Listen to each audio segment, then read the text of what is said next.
Hello dear students, I hope आप physics lecture series का पूरा भरपूर आनंद उठा रहे होंगे।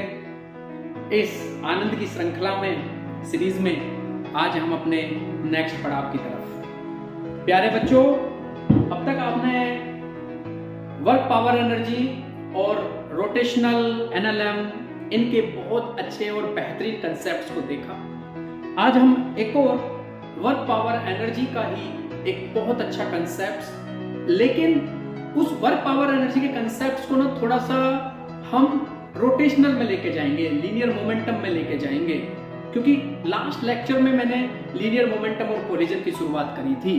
तो एक्चुअल में पहले उसको कर लेते हैं, फिर वर्क पावर एनर्जी के उस कंसेप्ट को भी करेंगे।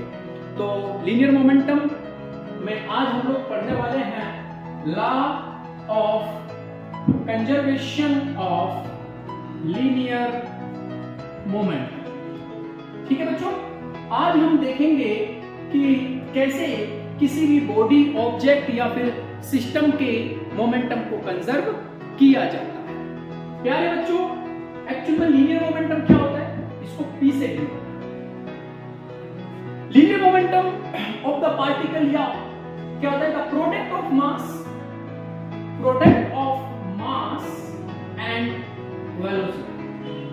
Product of mass and velocity को हम लीनियर मोमेंटम P कहते हैं। Mathematically P equal to mv इसको कह सकते हैं।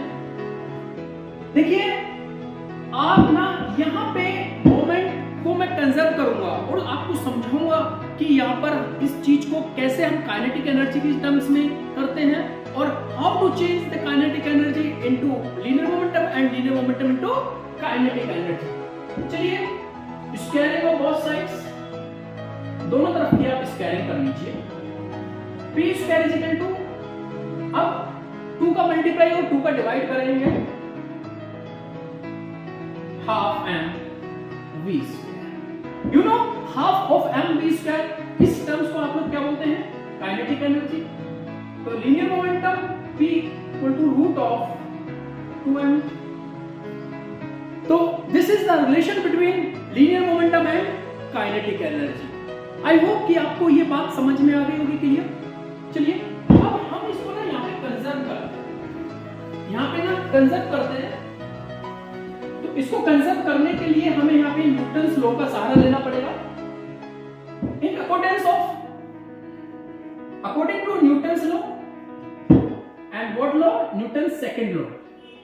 यदि मैं न्यूटन्स के सेकंड लॉ से लीनियर मोमेंटम को थोड़ा सा लेके चलूं तो F is equal to m है, बोलो हाँ या ना।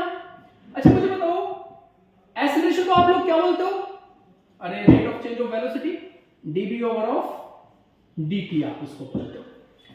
अब थोड़ा सा यदि इसको डिफरेंशियल फॉर्म, आप इसको ना ऐसे भी कर सकते हो। देखिए, dy ओवर ऑफ dt, इसको आप m भी लिख सकते हो।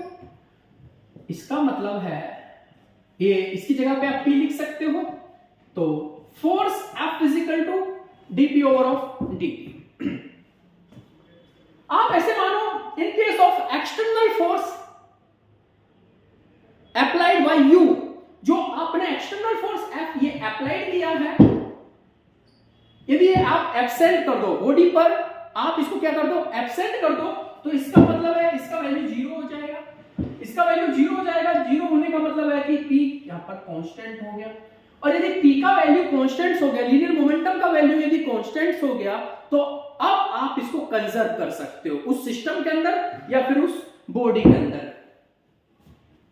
यदि आपने नेट फोर्स आपने 0 कर दिया, एक्सटर्नल नेट फोर्स आपने 0 कर दिया, तो vector sum of linear momentum of all the particles, vector sum of the linear momentum of the particles आप कैसे लिखते हो, फोर्स F इक्वल टू सबका वेक्टर सम करते हो, F1 plus F2 plus F3 dash of Fn तक। अरे हाँ या ना, सेम लाइक दैट। इसी प्रकार से आप इसके मोमेंटम को भी लिख सकते हैं, फिर इस टर्म्स में सबका वेक्टर सम कर सकते हैं। और इसी का ये तो हो गया 0। अब अच्छा, ये 0 हो गया तो फिर लीनियर मोमेंटम कांस्टेंट हो गया। अरे बोलो यार, हो गया कि नहीं हो गया। देख बच्चा, तो अब हम इसके बिहाफ पर कह सकते हैं कि कल को आप किसी भी सेंटर ऑफ मास का F सेंटर ऑफ मास का एफ एक्सटर्नल एब्सेंट कर दें, तो एफ कॉम ऑफ एब्सेंट करने का मतलब है उसकी वैल्यू 0 कर दें, तो इसके आगे इसका मतलब F COM B P COM linear momentum क्या हो गया, कांस्टेंट्स हो गया।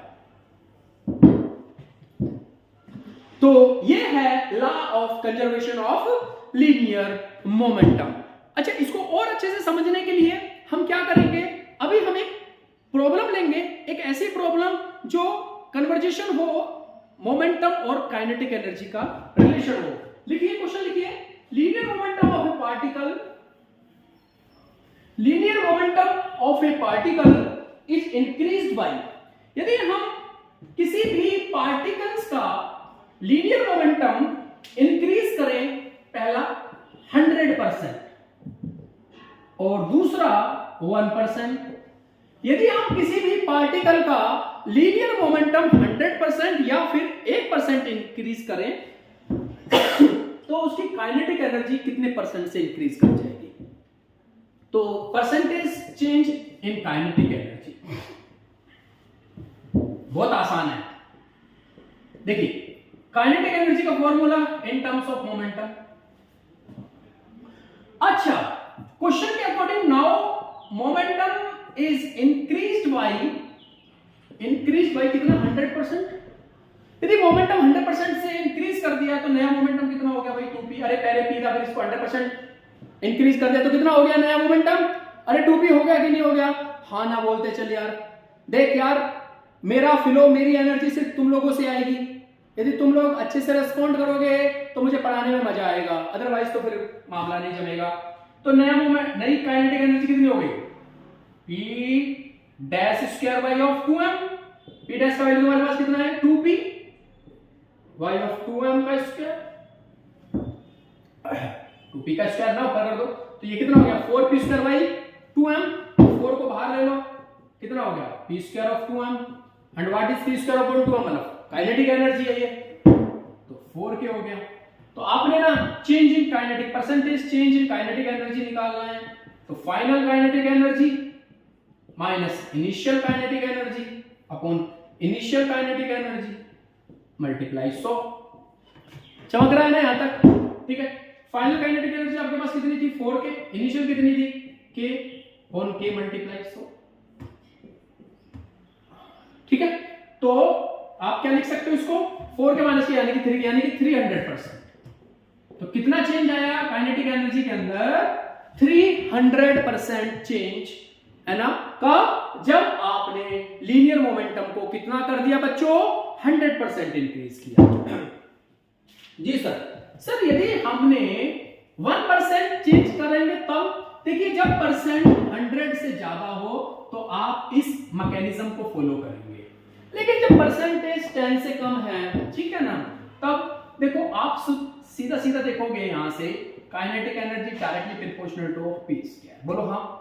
तो change in percentage change in kinetic energy कैसे निकालते हैं, k upon k multiplication of 100 equal to 2 का मल्टीप्लाई आगे आ जाता है चेंज इन मोमेंटम मल्टीप्लिकेशन 100 100%।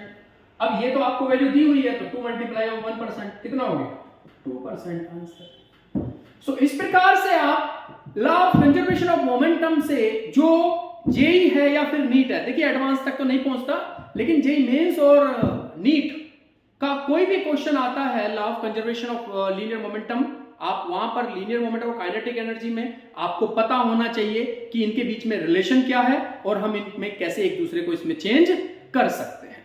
चलिए इसके आगे की कहानी हम लोग अगली वीडियो में करेंगे, अगले लेक्चर में इसके बारे में बात करेंगे।